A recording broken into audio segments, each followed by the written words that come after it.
What's up, guys? My name's Austin, also known as A-Game, and I'm bringing you a new Chaotic video. Today's video is on Chaotic's meta and how it's changed from Alliance Unraveled to 2019. Let's just dive right in.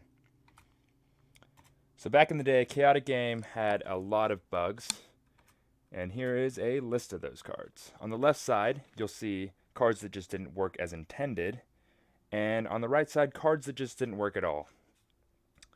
This is very important, and let me explain why. Zerium Armor. This card is a replacement effect, and it brings attacks down that would do 25 or more down to 20. This card worked fine, except in conjunction with damage reducers like Aleve here.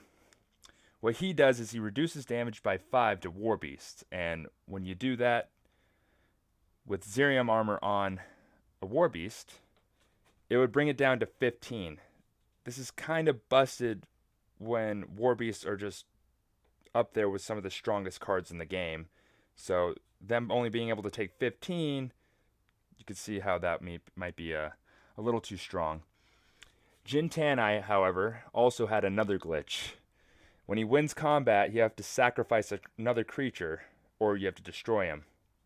That's a pretty big downside, except when you can sacrifice your opponent's creatures, because it just says another creature. It's not supposed to do that. You're supposed to sacrifice your own, but you were able to, and that was pretty messed up. All right. Mind Mash and Super Cooled Rain. So Mind Mash always did 60 damage, no matter if they had a reducer or a replacement like Zerium Armor, etc. I believe you didn't even have to win the challenges, but I might be wrong on that. Super Cold Rain. This card is extremely strong. The problem with this one is if your opponent has 4 or more music counters, they're supposed to remove them. They didn't get to pick. If you clicked a creature, they just removed all the counters off that creature. So that made that card played constantly. Saw a constant play back then. Marksman's Preparation. This card, same deal as Mind Mash, would do 30 damage versus Zerium Armor and Reducers. Except with Blades. When Blades played this attack, he would do 45, which is crazy. Same with Mineral Mayhem. Alright, Melody of the Meek. Melody of the Meek is the same deal as Zerium Armor, same kind of issue. However, there were locations like Kiru City Tunnels and Imaginary Walls that reduced by 10, which, in conjunction with Melody the Meek, they can only do 0 damage to you every attack. Alright. Hearing Tainted and Lore Ancestral Caller, they're very different, but they had the same issue. Their static effects would work from the graveyard. So Hearing Tainted, you discard their attack, and they draw a new one. Yeah, you get to pick which one. When you do that, if you had already killed Hearing, he'd still work from the graveyard. Alright, Ramhavir as well. This guy worked with the graveyard, and when you brought a Mandiblore back, that card couldn't be targeted by you or the opponent, and it also couldn't be moved. So that was fun. Alright, so those cards, you had to keep them in mind as like unwritten rules, and they were used constantly because it was basically cheating.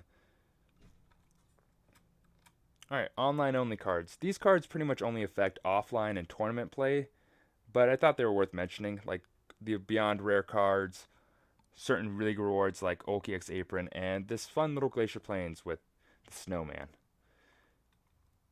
Your online deck could be better than your offline deck thanks to these cards.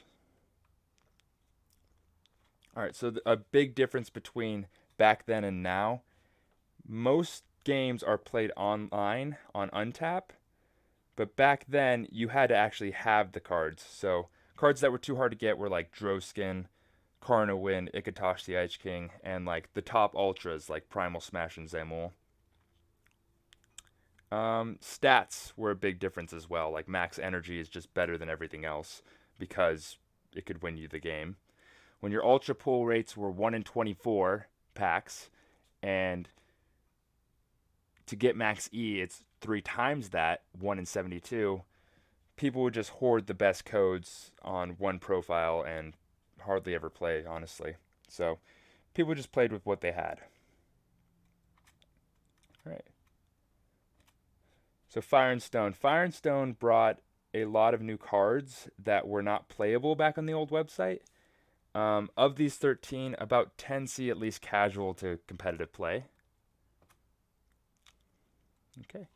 So these cards were found on the old pad files by some of our moderators on the Discord, and 2 were found on Shadow Warriors. So these were the 3. These 3 see quite a bit of play.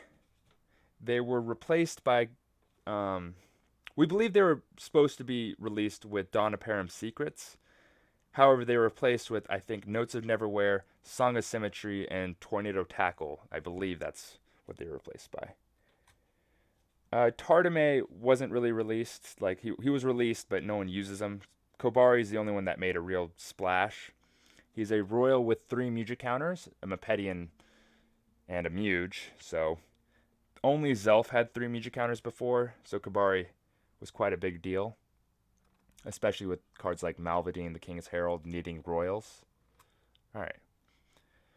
Moving on. Tournaments had a huge turnout after the move to Discord chat and trade cards online /untap. So Dadia was easier for getting stuff for the ban list, which I'll talk about later. We had access to every card, and everyone used average stats. That was a huge change. And there's a lot more people to help with decks. So that's pretty cool. There's also Gatane's tier list. I'll talk about that much later.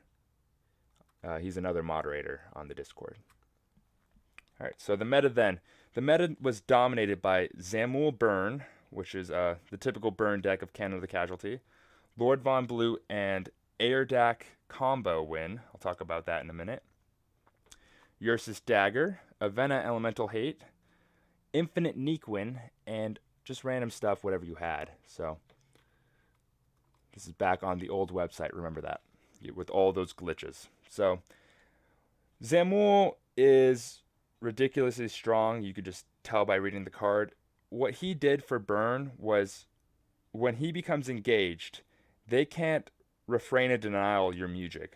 And vice versa, you didn't need to run denial when this guy was engaged because they can't stop you anyway. So Copan would just blast their support, and anything that you couldn't blast, Takinam with their Swift 2 and Bi-Motorcycle would just jump to their back and kill their support. This probably caused the most meta shifting because everyone had to run Bronze Flight because of Bi-Motorcycle, because every deck ran Bi-Motorcycle, and Weightless Energy Vessel to stop Copan from targeting them. That didn't really stop this deck from being completely dominant, though. Now, Airdak is a different story. She is a count to 10 and win card, which what that means is you play 10 water attacks because of her fluid morph, and then you give everything range and swift with Zelf, the bottom left Mepedian. When you did that, you just blew up their entire board, which is insane. How you got there, however, was completely different from deck to deck. So you had Lord Von Blue being a common one. He'll stop them from playing their attacks to stall out because he removes their elements. You could play Melody the Meek on a creature so that they can only do 10 per attack. You'll get to 10 attacks pretty easily. And Super Cold Rain, so they can't stop you from doing this combo. So a lot of different variation there. Any water deck would really do. Ursus Dagger. Ursus Dagger would run locations like Azaya Mind Scrying Chamber because you didn't really need Earth, which would hurt at least half the decks in the game. It would out-damage and out-heal everything thanks to Bodil's Dagger, attacks like Primal Smash and Muge's Edge, and creatures like Arcanon making Ursus's Muge ability, I almost said ability, Muge creature type useful. He had 80 energy, that's why he was so fearsome. Alright, Avena Gains. This is the same as Ursus Dagger in a way, where they ran the elemental hate locations, but at the same time, they also hurt burn with Hume Peltonen, and fluid morphers with Nadrin fluid morphers foe. They'd also run Zerium armor to stop strike, so lots of different things you could be doing with Avena, because she has a ton of energy and does a ton of attack damage. Alright, we have Nequin. Nequin Infinite. With Alexia, Ramhavir, Hive Amber, and Hive Unsung, you can do an infinite combo of just constantly bringing Nequin back from the graveyard. Thanks to Alexia giving him Defender, he'd be able to move, even though he's not supposed to be able to move thanks to the glitch. The reason this deck would win so much is because, for one, Nequin's a powerful fighter, and even if he loses, he still comes back.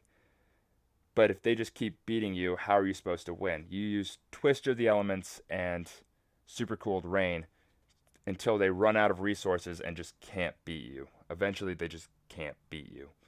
This deck was probably the worst in that it was the strongest. Alright, so random stuff, whatever we had.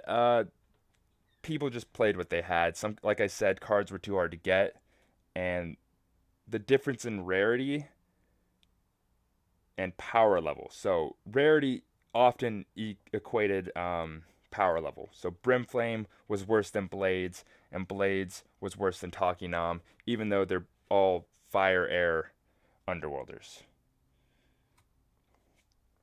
Brimflame being a common, Blades being a rare, and Takinam being ultra rare. Alright. How these decks interacted with each other. They all kind of did the same. So Zamul and Aerdak were both fire and water decks, and you'll see a random earth deck from time to time, but for the most part there was just so much elemental hate that stats were what you wanted to use, because Gantrak and other stat hate cards weren't used at all. Alright, this is how they interacted with each other, if you wanted to stop and read it. Alright, so the meta in between. So after the site went down, a lot of us shifted over to trade cards online, and we had access to all those Fire and Stone cards. All the glitches were gone, so a lot of new decks sprung up, and a lot of the old decks just stuck around. Infinite Droskin. So Bodal Flamejoe Researcher from Fire and Stone, and Droskin, which was too hard to get, became this deck. There was a combo to where you can use Destructizuka on Bodal and just constantly recycle Droskin. What would Droskin be on? Loma. Loma had Defender and Water. That was the key to constantly getting Droskin back. If Bodal's gear was ever destroyed, he could just bring it back with his ability. Loma was used all the time back then as well, and even today, because Defender is still really necessary when every deck has Bi-Mower Cycle. Alright, Ursus Arcanon.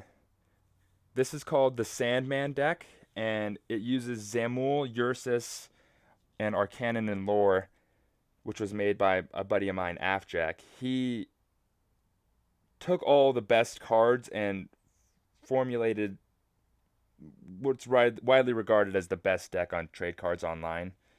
Almost nothing could beat it. That's just how it was. There's just too many cards that were uninteractable. I think that's the word. Alright. Now this. Enrihep and Lore, the High Muges. These both didn't work on the old site, and neither did this Mujic, Tonal Destruction. The combo with both of these cards, even though they're different decks, they had the same strategy. Cast Tonal Destruction as much as they can so that your opponent has no Mujic, and then just beat him with some giant Warbeast or giant Danian creature. It was pretty powerful.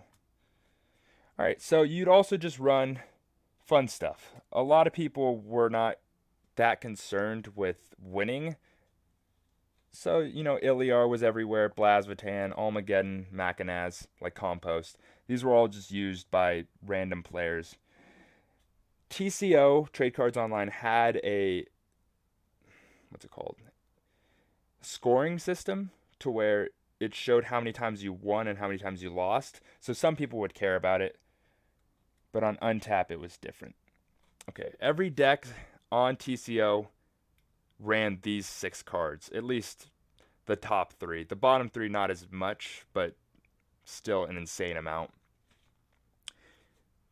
They were auto includes. Every deck ran them because they were just so much better and they could be ran in anything. All right. The ban list. So the ban list was made kind of just for the main moderators on the Discord. They would just play around and see which cards were just way better than the rest. And when we had our official tournaments, we started using this, and people started using it in their casual matches until everyone was just started using it. So you'll notice a lot of cards that were typical to the meta before, all the decks that were the top tier back then, as well as a few other additions like Elemental Elegy, Illusionary Lake. These cards did similar things to like Lord Von Blute, for example, which is Elemental Hate. We were trying to get it rid of as much as we could because it just ruined half the decks in the game. And some of these were just Tribal Hate, or just too powerful like Zamul. So that's 22 out of 1,302 cards that are banned. And I think that's not too bad considering the format of Chaotic. And what I mean by that is your starting hand is 14 to 22 cards. 6 creatures, 6 battle gear, 6 music, 3 attacks in 1 location if you go first.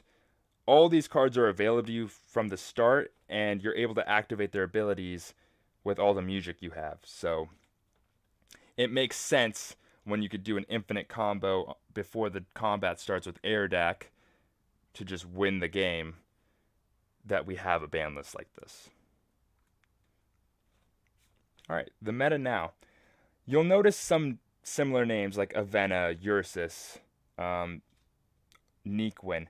All of these cards are still used today, but it doesn't mean that they're the only things that are used. They're still powerful, but beatable, if that makes sense. So, Mepedian Strike. So, with the release of Malvadine from Fire and Stone, and giving Defender to a tribe that's never had Defender, along with a music counter, this guy is carrying Mepedian Strike on his back.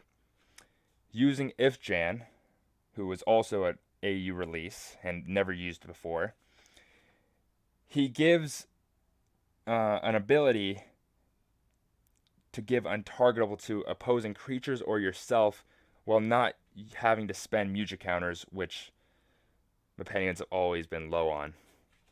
Zelf gives range and swift when Biomotorcycle isn't around anymore. Melee to Mirage has always been good, and Awakey is a royal with a great support ability. It does also help the 3 cards that we found on the pad were very useful for Malvadine. I guess Kabari was found in the DS game, though. Alright, moving on. Azil Courage and Danian Burn. These are 2 different decks. I'm just going to speed over them, though. Azil, the Young Queen. Wow, I messed up completely. It was supposed to be Odu Bathax on the left and Lore on the right. That's okay.